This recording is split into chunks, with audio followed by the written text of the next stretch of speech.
আগন্তুক সময়ত ভাৰতীয় টি20 ক্ৰিকেটত বৃহৎ পৰিৱৰ্তন আহিবলৈ গৈ আছে আৰু ইতিমধ্যে ৰাষ্ট্ৰীয় সংবাদ মাধ্যমক ইয়াক লৈ ব্যাপকভাৱে চৰ্চা চলিছে যাৰ অধিনায়কত্বত ভাৰতে টি20 বিশ্বকাপ জয় কৰিছিলে সেইগৰাকী খেলুৱৈয়ে অধিনায়কত্ব হেৰুৱাই নহয় তেখেত টিমৰ পৰা বাহিৰ হ'ব পাৰে সূৰ্যকুমাৰ যাদৱক টি20 বিশ্বকাপৰ পৰা আঁতৰ কৰা হ'ব বিচিচিআইৰ তৰফৰ পৰা সূৰ্যকুমাৰ যাদৱক আগন্তুক সময়ত ভাৰতীয় টি20 দলৰ অধিনায়ক পদৰ পৰা আঁতৰ কৰা হ'ব পাৰে কেৱল সিমানেই নহয় ভাৰতীয় টি20 দলতো স্থান হেৰুৱাব পাৰে সূৰ্যকুমাৰ যাদৱ কিন্তু সূৰ্যকুমাৰ যাদৱক লৈ কিয় সিদ্ধান্ত গ্ৰহণ কৰিলে বিচিচিআই আৰু যদি সূৰ্যকুমাৰ যাদৱ আঁতৰে তেতিয়াহ'লে ভাৰতত আগন্তুক সময়ত টি20 ক্ৰিকেট দলৰ অধিনায়ক কোন হ'ব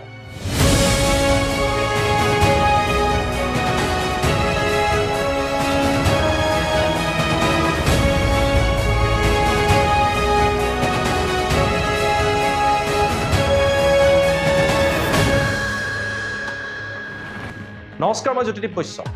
এইকেইটা দিনত ক্ৰিকেট প্ৰেমীৰ মাজত হঠাৎ চৰ্চা আৰম্ভ হ'ল সূৰ্যকুমাৰ যাদৱক কিয়নো বিচিচিআইৰ তৰফৰ পৰা এটা বৃহৎ সিদ্ধান্ত গ্ৰহণ কৰা হৈছে ইণ্ডিয়ান এক্সপ্ৰেছৰ পৰা আৰম্ভ কৰি একাংশ ৰাষ্ট্ৰীয় সংবাদ মাধ্যমত দাবী কৰা হৈছে যে বিচিচিআই সূত্ৰই জনাইছে যে সূৰ্যকুমাৰ যাদৱক ভাৰতৰ টি20 দলৰ অধিনায়ক পদৰ পৰা আঁতৰোৱা হৈছে এই কথা অতি শীঘ্ৰেই সূৰ্যকুমাৰ যাদৱক বিচিচিআইৰ তৰফৰ পৰা অৱগত কৰা হ'ব ইয়াৰ কাৰণ হৈছে ধাৰাবাহিকভাৱে সূৰ্যকুমাৰ যাদৱৰ বেয়া ফৰ্ম কিন্তু সূৰ্যকুমাৰ যাদৱ পৰিগণিত হ'ব এনেকুৱা এগৰাকী খেলুৱৈ নাই বা অধিনায়ক হিচাপে যিগৰাকী খেলুৱৈ এটা বিশ্বকাপৰ ট্ৰফি জয় কৰাৰ পাছত বিশ্বকাপৰ টাইটেল জয় কৰাৰ পাছত নিজৰ অধিনায়কত্ব হেৰুৱাবলৈ গৈ আছে কেৱল সিমানেই নহয় তেওঁ হয়তো মূল দলতো স্থান নাপাব বিচিচিআইৰ তৰফৰ পৰা এই কথা প্ৰকাশ কৰাৰ লগে লগে এতিয়া চৰ্চা চলিছে যদি সূৰ্যকুমাৰ যাদৱক অধিনায়ক পদৰ পৰা আঁতৰ কৰা হয় তেতিয়াহ'লে ভাৰতৰ পৰৱৰ্তী টি20 টিমৰ অধিনায়ক কোন হ'ব কেইবাগৰাকীও খেলুৱৈৰ নাম চৰ্চাত আহিছে তেওঁলোক কোন হ'ব আৰু কি কাৰণত চৰ্চাত আহিছে সেই কথা আপোনালোকক জনাম কিন্তু প্ৰথমতে কেইটামান তথ্য দিব বিচাৰিছো টি20 বিশ্বকাপত যদি সূৰ্যকুমাৰ যাদৱৰ আপোনালোকে ফলাফল চাই টি20 বিশ্বকাপত সূৰ্যকুমাৰ যাদৱে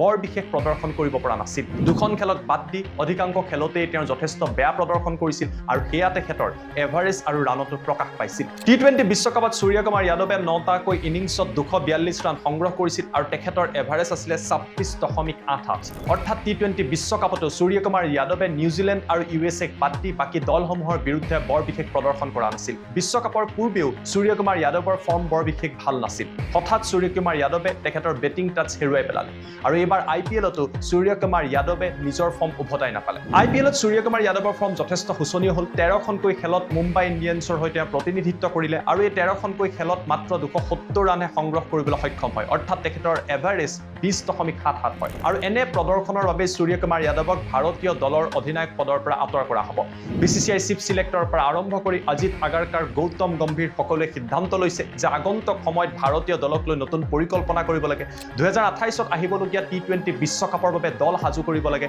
আৰু তাৰ বাবে এগৰাকী নতুন অধিনায়কৰ নেতৃত্বত এটা নতুন দলক সাজু কৰিব লাগে এনে কেইবাটাও কাৰণত স্কাইক এতিয়া অধিনায়ক পদৰ পৰা আঁতৰ কৰা হ'ব অৱশ্যে বিচিচিআই এই সিদ্ধান্তক এতিয়া বহুতে সমালোচনা কৰিছে বহুতে ক'ব বিচাৰিছে যে সূৰ্যকুমাৰ যাদৱ এগৰাকী অধিনায়ক হিচাপে যথেষ্ট সফল তেওঁৰ অধীনত ভাৰতে বিশ্বকাপ জয় কৰাই নহয় টি20টোৰ ৰেকৰ্ড যথেষ্ট ভাল আছিল তেনে ক্ষেত্ৰত সূৰ্যকুমাৰ যাদৱক আৰু অধিক অপৰচুনিটি বা সুবিধা দিয়াৰ প্ৰয়োজন আছে এই সমগ্ৰ বিষয়টোক লৈ আপোনালোকে কি ভাবে আমাক কমেন্ট কৰি জনাবলৈ নাপাহৰিব কিন্তু এই মুহূৰ্তত মই আহিব বিচাৰিছো যদি সূৰ্যকুমাৰ যাদৱক অধিনায়ক পদৰ পৰা আঁতৰ কৰি দিয়া হয় তেতিয়াহ'লে ভাৰতৰ পৰৱৰ্তী টি20 দলৰ অধিনায়ক কোন হ'ব এই মুহূৰ্তত তিনি গৰাকীকৈ খেলুৱৈৰ নাম যথেষ্ট চৰ্চাত আহিছে প্ৰথম গৰাকী খেলুৱৈ হৈছে শ্ৰেয়স আয়াৰ দীঘলীয়া সময় ধৰি শ্ৰেয়স আয়াৰে ভাল প্ৰদৰ্শন কৰি আহিছে টি20ৰ ক্ষেত্ৰত ঘৰুৱা ক্ৰিকেটতো তেওঁ উজলি উঠিছে আৰু শেহতীয়াকৈ আইপিএলতো ভাল প্ৰদৰ্শন কৰিছে আয়াৰৰ নেতৃত্বত পাঞ্জাব কিংছে বিগত আইপিএলত ফাইনেল পৰ্যন্ত পাইছিল আৰু এইবাৰ আইপিএলতো প্লে অফৰ আগলৈকে ভাল প্ৰদৰ্শন কৰি আছিল বেটছমেন হিচাপেও শ্ৰেয়স আয়াৰে ভাল প্ৰদৰ্শন কৰিছে আৰু সেইবাবে শ্ৰেয়স আয়াৰৰ নাম এই মুহূৰ্তত সৰ্বাধিক চৰ্চাত আছে অৰ্থাৎ টি20 দলত প্ৰত্যাৱৰ্তনৰ লগতে অধিনায়কৰ দায়িত্ব পাব পাৰে শ্ৰেয়স আয়াৰে অৱশ্যে গৌতম গম্ভীৰ শ্ৰেয়স আয়াৰক লৈ সুখী নহয় গম্ভীৰৰ মতে আয়াৰৰ পৰিৱৰ্তে আন এগৰাকী খেলুৱৈক স্থান দিব লাগে সেই খেলুৱৈগৰাকী কোন তাৰ কথাও জনাম কিন্তু আয়াৰৰ সমৰ্থনত থিয় দিছে অজিত আগাৰকাৰ সিলেক্টৰসকলৰ ভিতৰত আগাৰকাৰৰ তৰফৰ পৰা কোৱা হৈছে যে আয়াৰে বিগত সময়ত ভাল প্ৰদৰ্শন কৰিছে আইপিএলতো ভাল খেলিছে ঘৰুৱা ক্ৰিকেটতো ভাল খেলিছে গতিকে আয়াৰৰ অধিনায়কত্বত এই দলটো আগুৱাই যাব পাৰিব ইফালে শ্ৰেয়স আয়াৰ অজিত আগাৰকাৰৰ পছন্দৰ হলেও আন এগৰাকী খেলুৱৈহে গৌতম গম্ভীৰৰ পছন্দ সেইগৰাকী হৈছে সঞ্জু চেমছন গম্ভীৰৰ মতে আনহাতে সঞ্জু চেমছনক অধিনায়কৰ দায়িত্ব দিব লাগে আৰু চেমছনে আগন্তুক সময়ত ভাৰতীয় দলক টি20ত আগুৱাই নিব পাৰিব অৱশ্যে আগাৰকাৰে গম্ভীৰৰ এই কথা মানি লোৱা নাই বুলি ৰাষ্ট্ৰীয় সংবাদ মাধ্যমত চৰ্চা চলিছে যদি সঞ্জু চেমছনকো অধিনায়কৰ দায়িত্ব দিয়া নহয় তেতিয়াহ'লে অধিনায়ক কোন হ'ব কিবা কাৰণত যদি শ্ৰেয়াছ আয়াৰক অধিনায়কৰ দায়িত্ব দিয়া নহয় তেতিয়াহ'লে চৰ্চাত আহিছে আন দুগৰাকী খেলুৱৈ এগৰাকী হৈছে ঈশান কিষণ আৰু আনগৰাকী হৈছে তিলক বৰ্মা বিচিচিআই একাংশ লোকে বিচাৰিছে যে ভাৰতীয় ক্ৰিকেট দলক একেবাৰে নতুন আৰু যুৱ প্ৰতিভাসকলে প্ৰতিনিধিত্ব কৰিব লাগে যে আগন্তুক সময়ত ভৱিষ্যতৰ দিনত এই দলটো আগুৱাই লৈ যাব পৰা যায়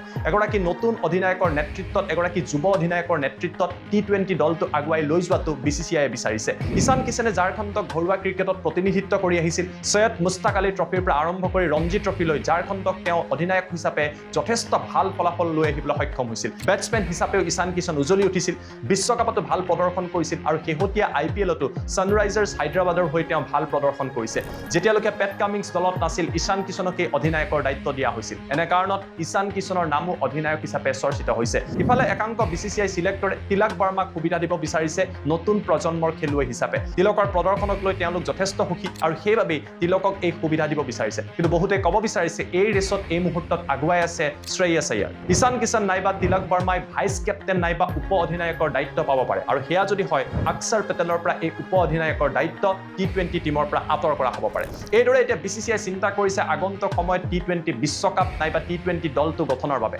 আগন্তুক সময়ত আয়াৰলেণ্ডৰ লগত অনুষ্ঠিত হ'বলগীয়া টি20 প্ৰতিযোগিতাত আমি কেইবাটাও চেঞ্জেছ দেখিব পাৰোঁ আনহাতে IPLত এইবাৰ উজলি উঠিছিলে বৈভৱ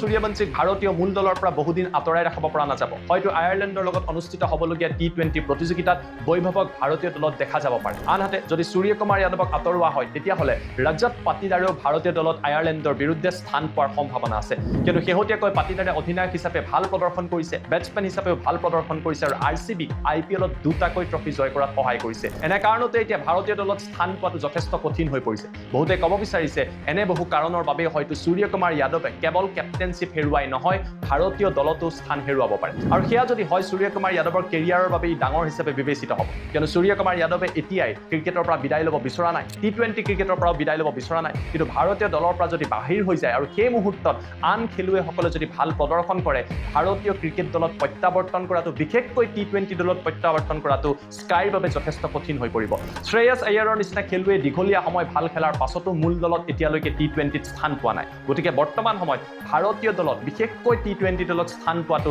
যথেষ্ট কঠিন আৰু টাফ হৈ পৰিছে এইদৰে এতিয়া সূৰ্যকুমাৰ যাদৱ আগন্তুক সময়ত ভাৰতৰ অধিনায়ক কোন হ'ব শ্ৰেয়াছ আয়াৰ তিলক বৰ্মা ঈশান কিষণ সঞ্জু চেমছন নে আন কোনোবা তাক লৈ ব্যাপকভাৱে চৰ্চা চলিছে এই সমগ্ৰ বিষয়টোক লৈ আপোনালোকে কি ভাবে সূৰ্যকুমাৰ যাদৱক অধিনায়ক হিচাপে আঁতৰ কৰোৱাৰ প্ৰসংগত আপোনাৰ মন্তব্য কি বা আগন্তুক সময়ত শ্ৰেয়াছ আয়াৰ হ'ব নেকি ভাৰতৰ অধিনায়ক আপোনাৰ মতে আগন্তুক সময়ত টি20ত ভাৰতীয় ক্ৰিকেট দলত কোনগৰাকী খেলুৱৈয়ে অধিনায়কত্ব কৰিব লাগে কমেণ্ট কৰি আপোনাৰ মতামত আমাক জনাবলৈ নাপাহৰিব